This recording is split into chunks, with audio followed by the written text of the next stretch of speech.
মুফতি মনির হোসেন কাশেমি নারায়ণগঞ্জের মুসলিম নগরের সন্তান হিসেবে তার শিকড় এই মাটিতে, এই মানুষের হৃদয়ে। তিনি মানুষের সেবার জন্য রাজনীতিকে নিজের জন্য অপরিহার্য করে নিয়েছেন। তার বলিষ্ঠ নেতৃত্বের কারণে জাতীয় রাজনীতিতে আজ তার গুরুত্ব অপরিসীম। তিনি শুধু ফতুল্লাবাসীর নন, পুরো নারায়ণগঞ্জবাসীর গর্ব।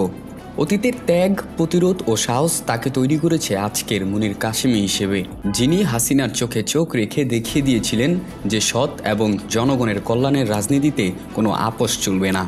তিনি ভয়কে জয় করেছেন, হুমকিকে উপেক্ষা করেছেন এবং জনগণের পাশে থেকেছেন প্রতিটি মুহূর্তে। জুলাই অভ্যুত্থানে তার নেতৃত্বে কূটনীতি পাড়া হিসেবে পরিচিত বাড়িধারা রাস্তা ব্লক করে দিয়েছিল মাদ্রাসার ছাত্ররা। সেদিন মৃত্যুকে হাতের মুষ্টিতে নিয়ে মনির কাশেমি তার ছাত্রদের নিয়ে ফ্যাসিবাদী শেখ হাসিনার পদত্যাগের এক দফা দাবিতে রাস্তায় থেকেছিলেন সারা রাত। 2018 সালের নির্বাচনে নারায়ণগঞ্জ 4 আসনে গডফাদার শামীম ওসমানের বিরুদ্ধে দানের শীষ প্রতীক নিয়ে লড়েছিলেন তিনি। সেই সাহসী পদক্ষেপের ফলেই গডফাদার শামীম ওসমানের চক্ষুশূল হয়ে উঠেছিলেন মনির হোসেন কাশেমি। তাকে বহুবার হত্যা চেষ্টা করা হয়। বুইগড়ের একটি মিটিং থেকে ফেরার পথে শাহ নিজাম ও তার বাহিনী মুফতি মনির কাশেমির গাড়িবহরে আক্রমণ করলে তিনি প্রাণ নিয়ে বেঁচে ফিরেন।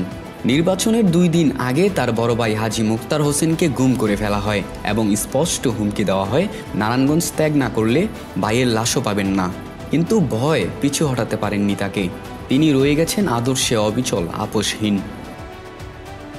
নারায়ণগঞ্জের মানুষ পরিবর্তন চায় এমন এক নেতাকে যার হাতে থাকবে নিরাপত্তা, উন্নয়ন, আমানতদারিত্ব ও জবাবদিহিতা, যিনি জনগণের হয়ে কথা বলবেন, জনগণের যে কোনো নৈতিক ও ন্যায্য দাবির পক্ষে লড়বেন।